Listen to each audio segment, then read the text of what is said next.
Today on my schedule I had a long run. It took me 1 hour and 20 minutes I think to complete it all. It's so warm. It feels like it's 36 outside, not 26 or 28. I've got a hay fever because everything decided to bloom. Completed my run. Now I'm walking back home. I did miscalculate my mileage, so instead of finishing maybe 800 meters away from my apartment, I finished 3 kilometers away. I bought these new trainers, the New Balance, I don't know how they're called. As you can see, the weather is beautiful. Um, Baby dog is pooping, don't look. At least I'm going to have a great tan because it's super sunny outside and the UV is super high. So I will have great tan lines to show off.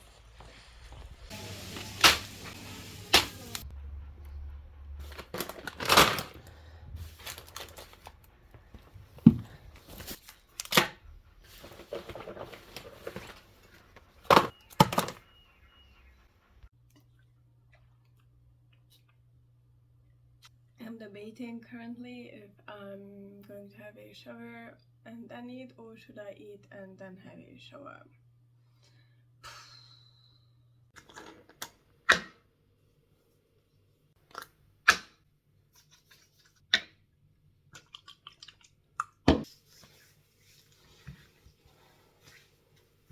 I remember to buy them. Let's make breakfast.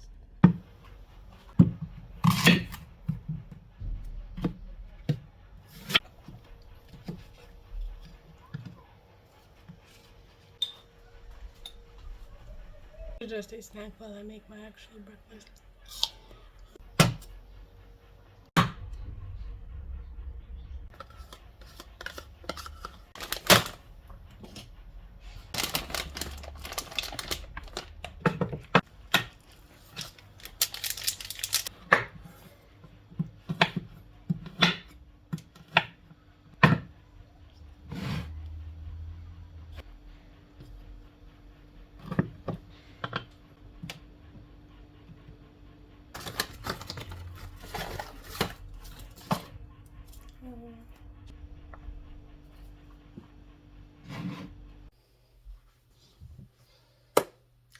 Let's talk about burning calories and how our fitness watches are lying to us. So let me just start that I've been talking with my friends recently and they all believe in their fitness watches and made me laugh.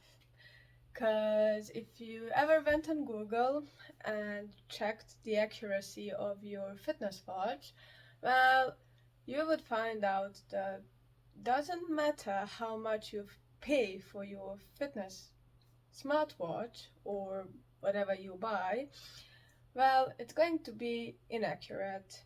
So I went on Google just to check what the data had to say, and it was quite interesting. So there has been done a lot of research to test the accuracy of our fitness watches, and well, they aren't precise at all.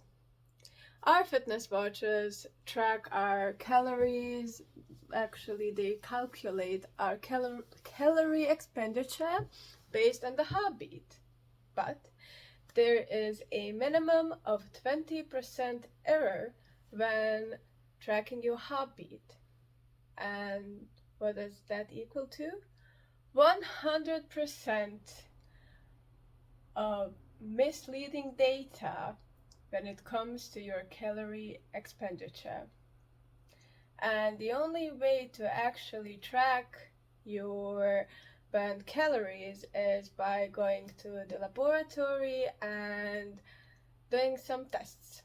You can do those tests on a bicycle, you can do them while running. So basically they put a big mask on you. So when you come to laboratories, they take your height, your weight, your age, then they put all of these fancy sensors on you, and you start your workout, and depending at the speed you're going, meaning that the calories burned will vary depending on your height, weight, and the speed you're running or, let's say, cycling. And the mask measures your production of CO2 and oxygen intake, and the sensors follow your heartbeat, like the way it changes while you're working out. And that's the only accurate way to get your total calories burned. So, what happens with your fitness watch? It's cool to have one, but it can be very misleading when it comes to tracking your fitness. Owning a fitness watch gives you a chance to follow your workouts, to see how your tempo changes, how you're improving in your fitness, are you getting faster, slower, whatever. But when it comes to tracking your heart rate and tracking your calories, it isn't really precise. So let me show you. This morning, as I previously said, I went on a long run. It wasn't hard, I just had 10 kilometers because we are currently tapering for my race that's coming up. And this is what my Garmin has to say. If you're interested, I'm actually using a Garmin Fenix 5X Pro, I think. And when I finished my workout, my watch said that So my watch basically says, you can see it here, that I ran 10.15 kilometers. My average heartbeat was 170. My average pace was 6:12 per kilometer. My movement time was 1 hour and 2 minutes, and in total I burned 631 kilocalorie. So is that true? Well, I wouldn't say, because sometimes when I do my 5K run, says I burned around 320 calories, and on my random other 5 kilometer run it may say I burned 280 calories, and I just don't trust it. It depends the way you move, depends how tight you make your watch band, so the measurements will be always off. But I would say on my 5K run that I burn around 220 to 30 calories, but just don't take it for granted. And if you look at my Samsung Health account, basically it says I burned 817 calories. I don't know how it made that, how it gave me that info, because I didn't wear any sensors on me. My phone was just in my pocket. Not even in my pocket, it was in my bag on my back. It wasn't even on. It could only track my distance. It couldn't tell me the pace or anything. And then if I go on my life sum, that I basically just use it to track my water intake and do I eat enough fruits and veggies. It says I burned 2028 calories, which, no, that didn't happen. Definitely not on my 10K run. It's quite funny to see this. So here are my calories. It's quite funny. So all of the data is just saying that I burned a lot of calories, but in real life, when you actually think about it, there's no way I could have burned 2028 calories or 817, or as my watch is saying 680. I believe I burned around 500 calories. Into all of this, I can just say I don't track my calories, I don't run to burn off everything that I eat. I actually run because I love to run and I love to compete. I use my watch just to keep my running on track, to know what I did. When my coach gives me my running sessions, sometimes I put them in my Garmin, other times I don't because I can't be bothered to do that. When it comes to carrying my phone, I don't take my phone on every single run I go. Um, I only take it when I forget to charge my watch. Um, Sometimes if I don't even have battery on this watch or on my phone, I use other watches I have just to know my distance, my mileage, and to see my weekly average.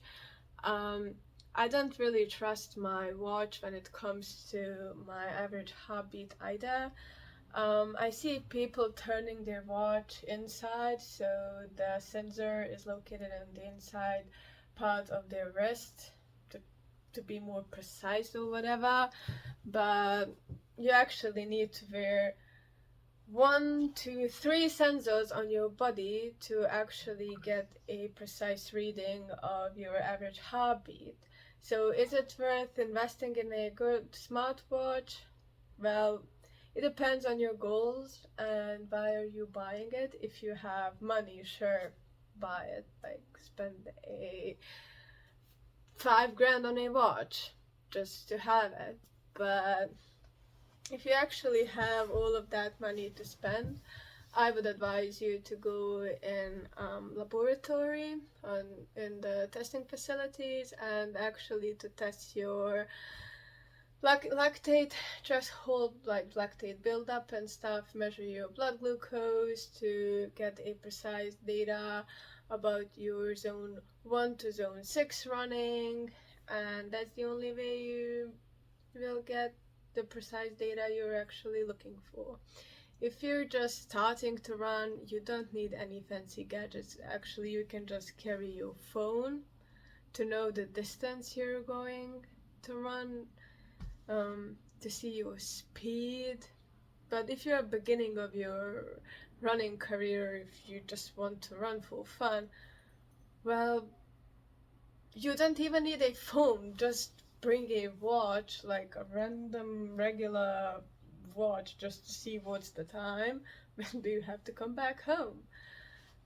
In the process, just remember to have fun. Do it to build a strong body, not to burn off excess calories you ate. And that's it. It's pretty simple and it doesn't have to be expensive. You don't need all of the random kit that you see influencers taking on their runs. I just see some people on YouTube, they get those Garmin straps, then they get the other straps that go on your arm, then they bring 2 or 3 watches, and I'm just like, no. You genuinely don't need all of that. It's good to have it if you have money to spend, but for everything else, you actually do have to go in a testing laboratory and to get all of the data you need or you would like to have or know about yourself.